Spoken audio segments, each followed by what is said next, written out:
Alright, so we're dropping in knee side. What happens a lot of time with knee side is if you get in a decent bit past this leg, quite often you might end up in a half guard. Well, ideally we just pass the guard, but sometimes we end up in a half guard. We were previously looking at trapping this leg together and trapping on the outside. This time we're going to do, if we're past it, we're going to start passing the guard ourselves, so right, don't give him the underhook. Don't give him the underhook. We're going to go underhook and put his back flat on the ground. You can keep your head on this side, or if you want, you can put your head on this side because you have the kimono, your choice.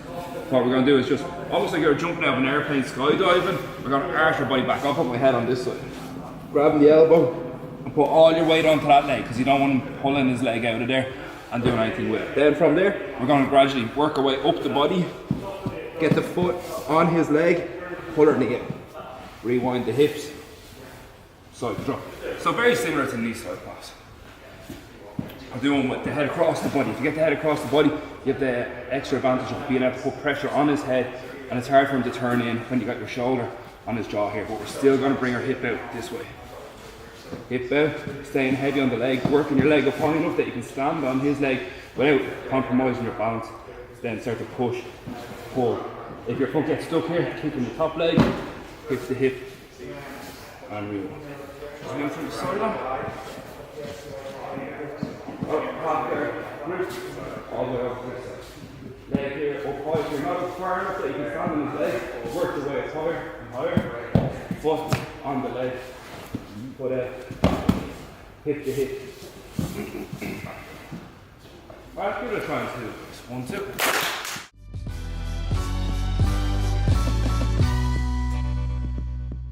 So once he starts getting this, if we start going forward, commit our way forward, he ends up behind us because he's going to go around us. So we're just going to pop the shoulder a little bit, try to get a little bit of space, or even just getting his back more towards the ground instead of getting it up off the mat behind us and trying to dig an underhook. Once you get the underhook through, commit forward, same pass over the side of me. Okay, so he's going to just get a shallow underhook, not a really good one where he's right up here. This is a bit too late for this one. When you reach back, you just compromise your balance more. So pushing the shoulder down, pummeling the hand in and going forward. Once that hand is in, you can commit your body forward into it. You don't just leave your arm out there on its own. Hand in, body in, grab. But again, if you don't have the hand underneath his armpit, don't commit your way forward because he's going to go around behind you and that's your worst position, okay? One other thing, I just do 180 there, Dino. One other thing on the legs. When you're freeing up here, your legs getting caught a little bit. Sometimes when you fall the leg, if you can get your foot, if you get your foot behind his legs here, behind his calf, start working it. So when you're up here, you can't get your foot getting caught here a little bit in the hamstring. If you can bring it in between the two legs, there's less friction on your foot and then push and pull. So sometimes you're catching your own foot in his hamstring and you're pulling his hamstring with you when you're trying to pull it out. So just put your toes in between his two legs and then when you do kick, it starts to come out a bit. Okay, just a few reps of this, then we'll go on to another variation. Alright, on 2 guys, 1, 2.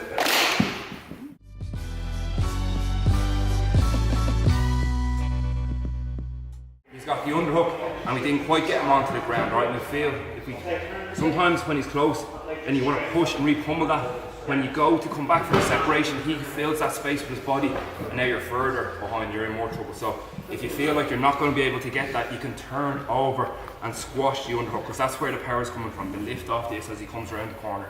Turn your hip and drop him. Okay, what a lot of people do when they do this is they keep their legs close to his legs, they keep their back close to the mat, and he manages to still use this just to roll them over. So we want to do the opposite. We want to put our weight with our upper body towards his hip. Here, grabbing on if you want, and getting your hip away from hips. Just walking your hip back more and more. Takes a little bit of flexibility here. Then when you feel you can, you get your free leg in on his thigh, and same again, push and pull. Also, if you pull his knee at the same time, it can help with the separation here of his legs. Leg out. We don't have an underhook here, so north-south is going to be good. I can use this hand here to punch the ground beside his hip, bring my hip back, and we got a pretty good control. Just move you out a tiny bit. So same again, and we're going to go across his underhook. So we turn our whole body pointed towards his hips. Get a grip here if you want, keep it in close to him. If he's giving you a little bit of trouble, oh, actually we'll just stay with this one and then we'll go on to it now. Staying forward with her body as much as possible. Hip back as much as possible. Keep her back away from the mat because that's the main thing you're going to do. Try to put her back on the mat. Hip away, grabbing the knee or whatever you can get. Knee in on his thigh. Push, pull, and pull. Hips back, lock the hip. Alright, give it a try with 2 guys. 1, 2.